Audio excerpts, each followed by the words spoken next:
I welcome you in this video, unit number 1, Fundamentals of Machine Design and Design Against Static Load. This is part 1. Now in this video, we are going to discuss some of the points from this unit number 1. So this is the syllabus as we have discussed earlier. Part 1, Fundamentals of Machine Design. This is totally theoretical part. It has no numericals, and second part is Design Against Static Load. It has numericals. So first of all, we are going to focus on part 1. So this is the part 1, first concept of machine. Now what is meant by machine? First of all, we will see the definition of machine. A machine is defined as a combination of rigid and resistance bodies having successfully constrained motion and capable of doing or performing some useful work. So actually the machine is produced from rigid and resistance bodies. Now what is meant by rigid and resistance bodies? So these are the bodies which are not subjected to deformation. Such bodies are called as rigid bodies, and which is having successfully constrained motion. What is meant by successfully constrained motion? So successfully constrained motion means what? The motion in particular direction will take place and the motion in other direction will be restricted. So only in certain direction the motion will be allowed, and in other directions motion will be restricted. It is called as successfully constrained motion. And with such bodies and with such motion, the machine is capable of doing or performing some useful work. If it is performing some useful work or it is doing some work, then we can call it as a machine.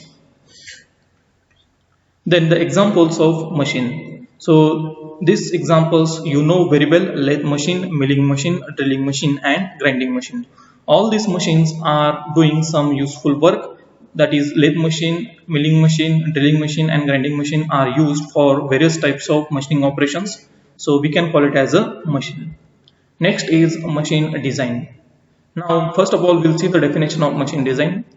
Machine design is defined as the use of scientific principles, technical information and imagination in the description of a machine or mechanical system to perform specific functions with maximum economy and efficiency. So machine design is nothing but the use of scientific principles, technical information and imagination to describe the machine element or to produce the machine element. This is the simple definition of machine design. Again, I will repeat. The machine design is the use of scientific principles, technical information and imagination to describe the machine element or to produce the machine element. Now what is meant by scientific principles? Which scientific principles are used? So scientific principles from various fields are used. For example, from physics, from mathematics, from statics, from dynamics and from thermodynamics. Similarly, from heat and mass transfer also scientific principles are used. Let us consider physics. From physics, the scientific principle like laws of motions, Newton's law of motion, and from thermodynamics, Charles' law, Boyle's law, such laws or such scientific principles are used to describe the machine. Similarly, technical information is used to describe the machine or to produce the machine.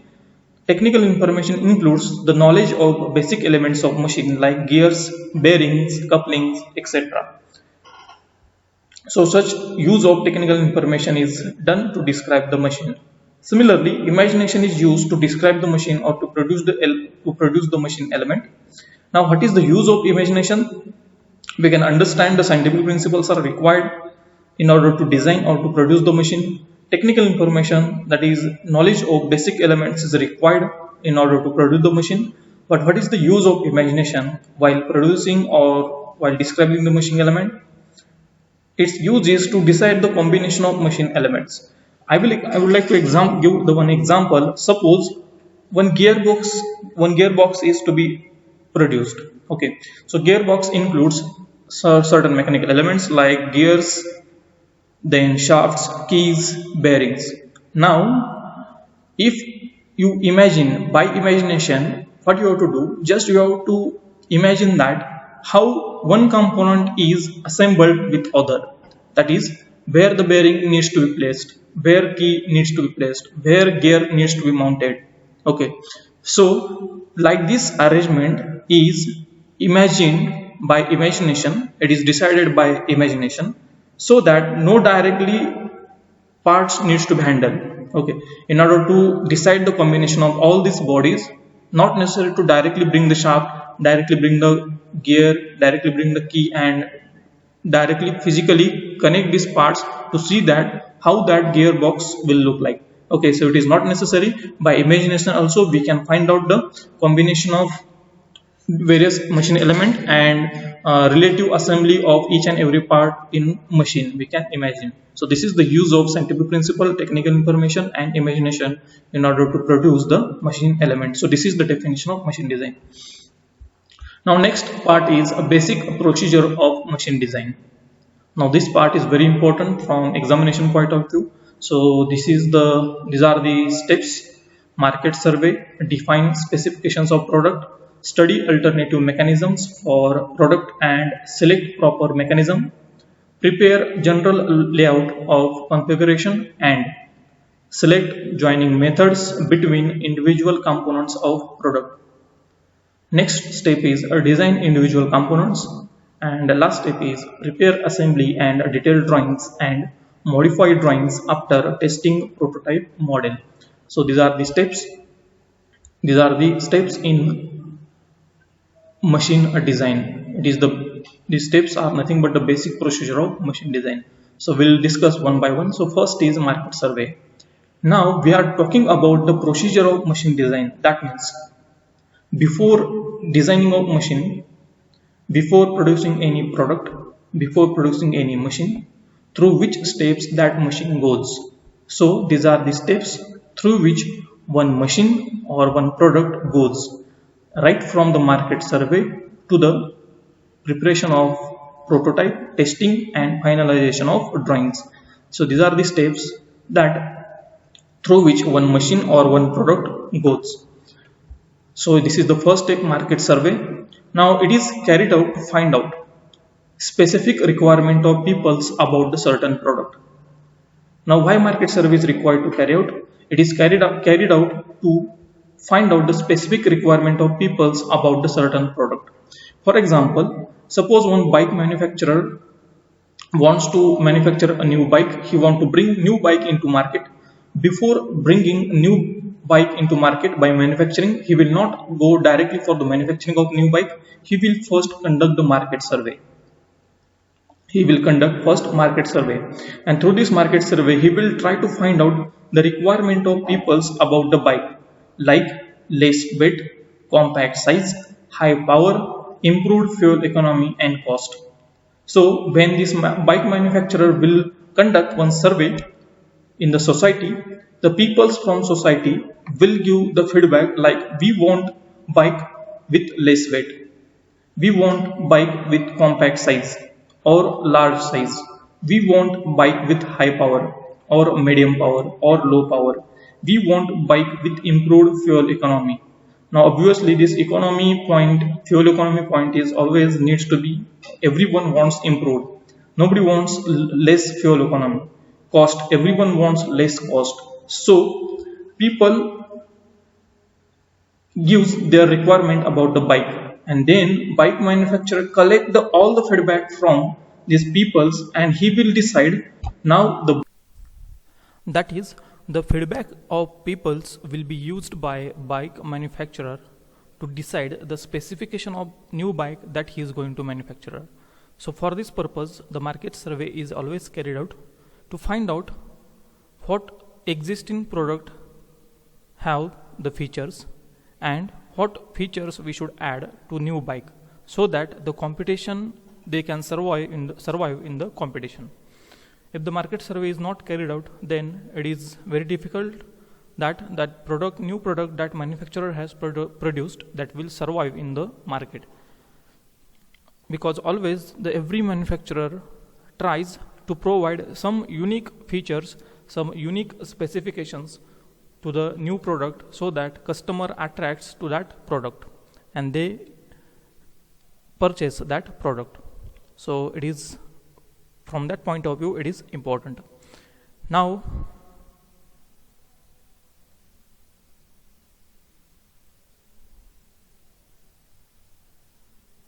Now the real step number 1 is define specifications of product. Now in this product specification, the list of requirement of product is prepared. Now the list of requirement of product is nothing but whatever the requirements people have given in the market survey. These list of requirement of product is prepared, and this list of requirement is nothing but the product specification, the new product specification. It includes the output capacity, cost, life, weight, size. For example, for a bike, the product specification would be fuel consumption 40 km per liter, maximum speed equal to 150 km per hour, carrying capacity equal to 2 persons with 10 kg luggage, overall dimensions, width 0.7 meter, actually here you take as a meter, 0.7 meter, length 1.7 meter, height 0.1 meter, weight 95 kg, and cost 15,000 to 18,000. So this is just for an example. Now these specifications, whatever the specifications I have mentioned here, all these specifications are decided by the manufacturer based on the response given by peoples in the market survey. If somebody have mentioned that my expectation is that the product or bike should have the maximum speed 150 km per hour, and if many people have given this feedback, then the manufacturer will decide that whatever the new bike he is going to manufacture, it should have the maximum speed 150 km per hour, because it is the requirement of people, and this requirement they have given in the market survey. As the speed increases or the power increases, the fuel consumption decreases. Okay, so this is about the specifications. All these specifications are finalized based on the response manufacturer got in the market survey from peoples. Now the second step is selection of mechanism. After the finalization of the specification, the rough sketches of all different possible mechanisms for the product is prepared. For example, designing a press tool, following mechanisms are possible. So remember that what is meant by press tool. So press tool is a machine by which either you can produce the component like washer or coins or blank cutting. Okay, so such operations are carried out on press tool. So all of you know the washer. Many of you have seen the washers. So press tool is used to produce the component like washer. So let us say to produce the washer from press tool, the punch requires the reciprocating motion, and it applies the force on the metal sheet, and from that metal sheet the washer is being cut. Okay, so to have such reciprocating motion to the press tool, we have different mechanisms. Remember that all these mechanisms are selected so that we can have the reciprocating motion to the tool. Now the crank and connecting rod. Already you have studied this crank and connecting rod mechanism in theory of machine, where the crank is rotating and it is connected to connecting rod. Connecting rod is connected to lever, and one end of lever is connected to piston rod, and at the end piston is connected. So just we have to replace that piston by punch or cutting tool or press tool, so that we can have the reciprocating motion of tool instead of piston. Similarly, this is the hydraulic cylinder mechanism with piston and valves. So by using piston and valves arrangement, we can have reciprocating motion to the tool in press tool. Similarly, we can have the crankshaft, motor, bearings, and two support columns, and by using this mechanism we can have the reciprocating motion to the tool. Basically what we are going to do, we are just listing out the mechanisms in which we can get the reciprocating motion to the tool, so that it can cut the metal from the sheet metal and we can get washer. So all mechanisms are compared and the best one is selected. So in the step number 2, what we have to do, just we have to list out all the possible mechanisms for a machine or for a product, and we have to compare each and every mechanism with each other, and we have to select the best mechanism. If you compare these three mechanisms, this crank and connecting rod is not suitable for cutting operations, so we cannot select this. Now the hydraulic cylinder and crankshaft mechanism, these two mechanisms are possible and feasible one for this our press tool operation, but this hydraulic cylinder is costlier, its maintenance is costlier, so we must go for crankshaft mechanism. So in this way, all the mechanisms are compared one and the best one is selected. So in the step number 2, the best mechanism is selected out of available mechanisms. Now the step number 3 is the layout of configuration. Now in this, layout of a machine is prepared with the block diagram. Simply whatever the components are there in the machine, all that components are drawn in terms of blocks, so that arrangement of one component with respect to another component can be shown in terms of blocks, so that general idea is get clear about the various components and its positions in the machine. Similarly, along with the block diagrams, the joining methods required to manufacture machine are also decided, like bolt joints or weld joints or riveter joints. Which type of joining method you want to select, that is decided in this step itself. So step 3 is about the block diagram, preparation of block diagram, in which all the components are shown in terms of blocks, and the joining method is selected. Then the next step is design of individual component. Now remember that the step number 4 is design of individual components. We can call it as a design of step of design of machine element also, because here we are going to design the individual component, that is individual machine element. So this step is also called as design of individual component or design of individual machine element. And these steps we are going to follow in this subject. Okay, we are not going to follow all these steps, just we are going to follow the steps given in the step number 4, that is this sub step we are going to follow. So it consists of following steps. Determine the forces acting on the component, that is in the sub step number 1 we are going to find out the forces acting on the component. Then second, we are going to select the proper material. Depending on the forces in the component, we have to select proper material by considering its properties. Then third one is the determine the likely mode of failure. Depending upon it, select the criteria of failure. So first of all, we have to decide the which mode of failure, whether the component may get fail in brittle way or in ductile way, or in shear failure or in tensile failure or bending failure. So depending on that, we have to select the criteria of failure. So in last sub-step, we have to determine the geometric dimensions of the component using suitable factor of safety. So this is nothing but a design of individual component. So again I will revise. First of all, we have to find out the forces acting on the component. Then depending on the forces, we have to select the proper material. Then after selecting the material, we have to select the mode of failure, or we have to find out the mode of failure, whether that component is going to fail in tension, compression or shear or bending, and depending on that we have to select the criteria of failure. And then last one is the determine the geometric dimensions of all the component using suitable factor of safety. So this is step number 4.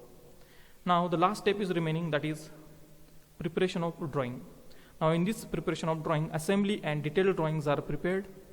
Designer prepares two lists of components like standard components and components to be manufactured.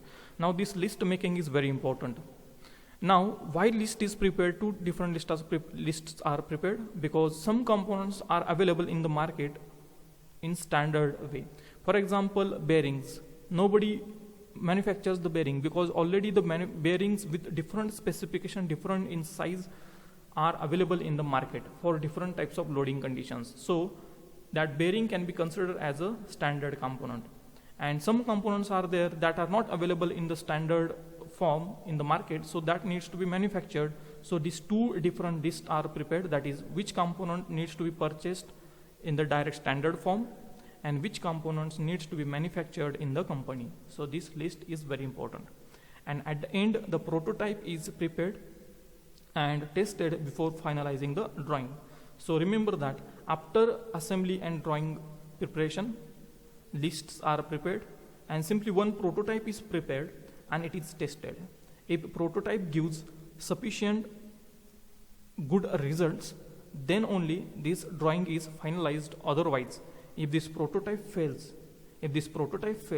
then changes are made in the drawings, that is the size of component or shape of component or the material is changed, and again these steps are followed.